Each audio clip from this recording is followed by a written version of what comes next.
coulée humaine à flanc de vallée. Des images filmées le 20 novembre dernier par les caméras de surveillance de la Guardia Civile espagnole. Près d'1 millier d'immigrants clandestins tentaient de prendre d'assaut la frontière qui sépare le Maroc de l'enclave espagnole de Melilla. Repoussés par les forces de sécurité, ils se cachent côté marocain dans les hauteurs du mont Gourougou qui surplombe Melilla. Nous partons à leur rencontre sans autorisation. Il nous faut être discrets pour ne pas attirer l'attention de la police marocaine qui sillonne la zone. Ils sont partout, les policiers en civil. Ils sont partout, ils nous attendent. Venus du Mali, du Cameroun, de Côte d'Ivoire, du Niger, certains sont ici depuis des années. Beaucoup ont été blessés lors de leurs nombreuses tentatives pour passer la frontière. Ils survivent grâce à la charité des habitants des villages alentours, mais ils sont prêts à tout pour réaliser leurs rêves. C'est pas facile, c'est pas facile. On nous arrête lors des tentatives d'entrée, on nous frappe, on vit dans une misère, c'est pas facile pour un être humain de vivre comme on vit. Mais on est obligé de le faire parce qu'on ne peut plus faire marche arrière. Parce qu'on a laissé tant de personnes dans la misère pour venir chercher le bien. Donc il faut qu'on s'efforce. On remet tout aux mains de l'Éternel. Il faut risquer, franchement. Moi, si je ne rentre pas ici, franchement, mes cheveux vont blanchir ici, franchement. Je préfère que mes cheveux blanchissent ici. Oui. Je suis obligé de rentrer en Europe, franchement. L'Europe, c'est la seule chose qui peut changer ma vie actuellement. L'Europe, oui. Le groupe s'éclipse rapidement. Après ces interviews, nous devons repartir sans avoir pu monter jusqu'au campement des clandestins en haut de la colline. La police marocaine est sur le qui-vive et c'est de plus en plus risqué pour eux. Quelques minutes plus tard, nous croisons une patrouille que nous voyons courser puis arrêter brutalement plusieurs clandestins. Impossible d'intervenir ou de filmer sans risquer de voir confisquer notre matériel, hormis quelques images volées avec un téléphone portable.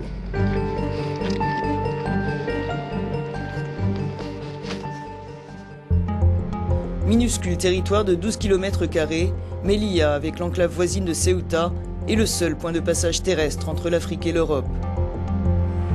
Une frontière protégée par une triple barrière de 7 mètres de hauteur, largement financée par l'Union européenne et qui s'étend sur une dizaine de kilomètres.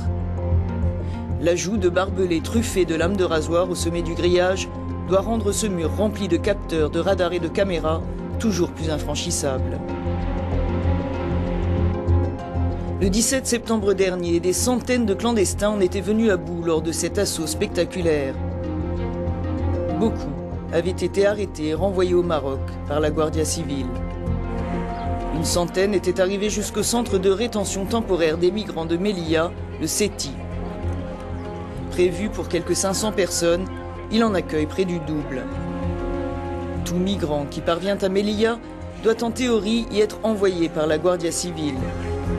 Sékou et plusieurs de ses compagnons d'infortune sont arrivés ici le 5 novembre. Il y a un de nos amis, tu sais, la barrière là, c'est cette hauteur. Oui. Le gars, il a monté un peu, il n'a pas fini la barrière, il est tombé. C'est là-bas qu'il est décédé. Parmi nous, on est venu plus de 320 personnes sur la barrière. Oui. Ceux qui sont rentrés ici, bon, c'est 120 qui est rentré ici. Et les Guardia Civile, ils ont fait sortir plus de 34 personnes. J'ai fait 2 ans à Gologo. J'ai vu ce que c'est que la souffrance. J'ai mangé presque du n'importe quoi. J'ai fouillé les poubelles pour me trouver de quoi manger.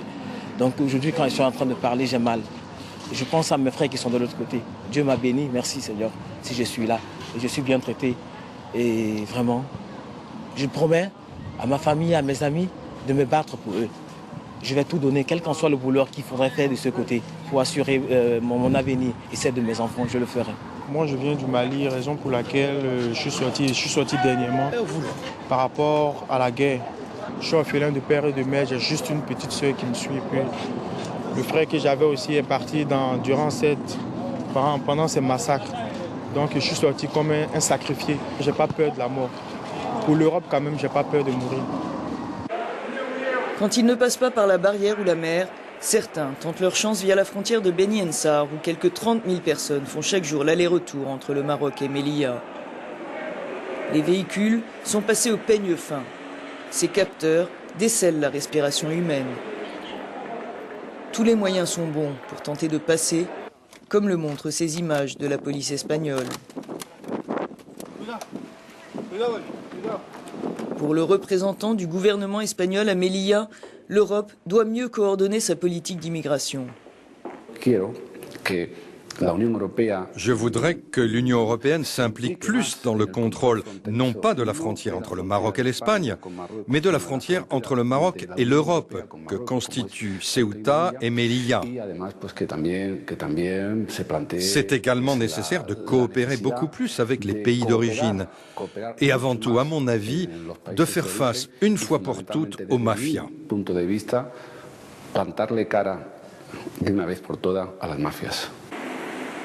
Militant des droits de l'homme le plus connu de Melilla, José Palazón fustige quant à lui la surenchère sécuritaire.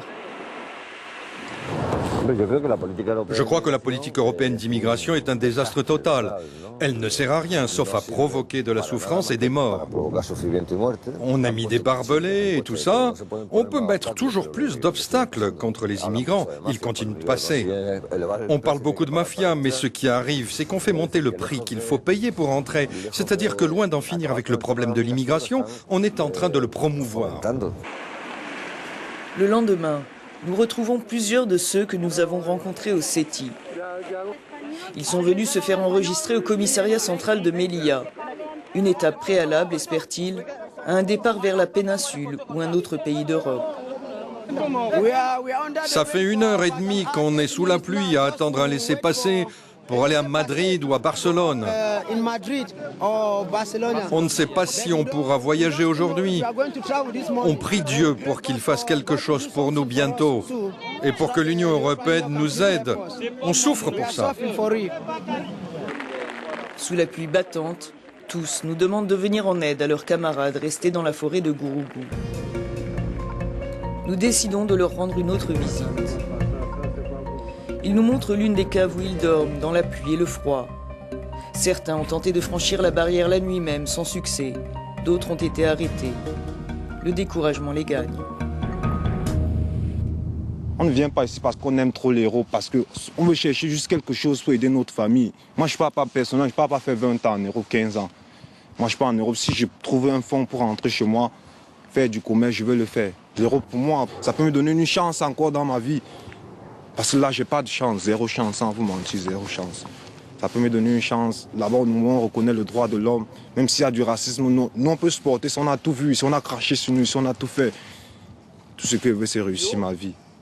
Si le monde peut voir cette vidéo, vraiment, on a besoin d'aide. Et nous, on pleure, on prie beaucoup. Et on se demande un jour qui viendra nous sauver. Mais on ne sait pas.